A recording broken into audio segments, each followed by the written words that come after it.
টানা ভারী বৃষ্টি আর পাহাড়ি ঢলে সুনামগঞ্জে বন্যা পরিস্থিতির ব্যাপক অবনতি হয়েছে। পানিবন্দী প্রায় ২০ লাখ মানুষ। জেলা শহরের সাথে দুটি উপজেলার সড়ক যোগাযোগ বিচ্ছিন্ন হয়ে গেছে।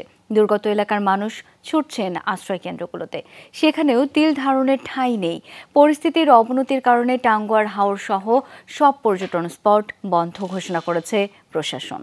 ডিজাইন, এলিগেন্স, বিউটি, সেরা পণ্য সবার জন্য জেভিকো। বৃষ্টি আর পাহাড়ি ঢলে সুরমা নদীর পানি উপচে ঢুকছে সুনামগঞ্জ শহরে। পৌরসভার ৯টি ওয়ার্ডের বেশিরভাগ এলাকা তলিয়েছে বানের জলে।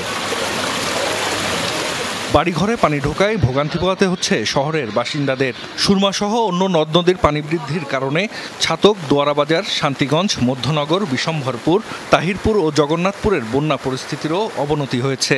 বিচ্ছিন্ন হয়ে গেছে জেলা শহরের সাথে তাহিরপুর ও বিশম্ভরপুরের সড়ক যোগাযোগ। রাত্রে থেকে ভাই পানি তো ঢুকে, সকাল থেকে তো ভাই ঘর দোয়ার যা আছে সব বুড়ি যার।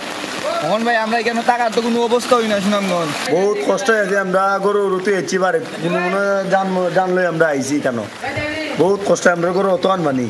দুর্গত এলাকার মানুষ দলে দলে ছুটছেন আশ্রয় কেন্দ্রগুলোতে, সেখানেও তিল ধারণের ঠাঁই নেই। তাই অনেকেই আশ্রয় নিয়েছেন মসজিদ সহ উঁচু এলাকায় আত্মীয় স্বজনের বাড়িতে।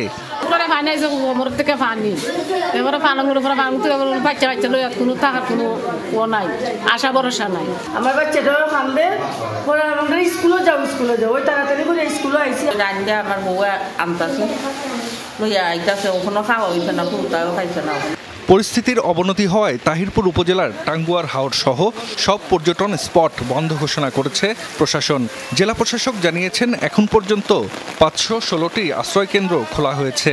আমাদের কাছে যে ত্রাণ সামগ্রী রয়েছে, জিআর চাল, জিআর গ্যাস, শুকনো খাবার, এগুলো আমরা বিতরণ করছি এবং অতিরিক্ত চাহিদার জন্য আমরা মন্ত্রণালয়ে পত্র প্রেরণ করেছি।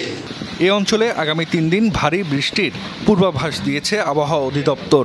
এতে বন্যা পরিস্থিতির আরও অবনতির শঙ্কা রয়েছে। জাহিদ হাসান, যমুনা নিউজ।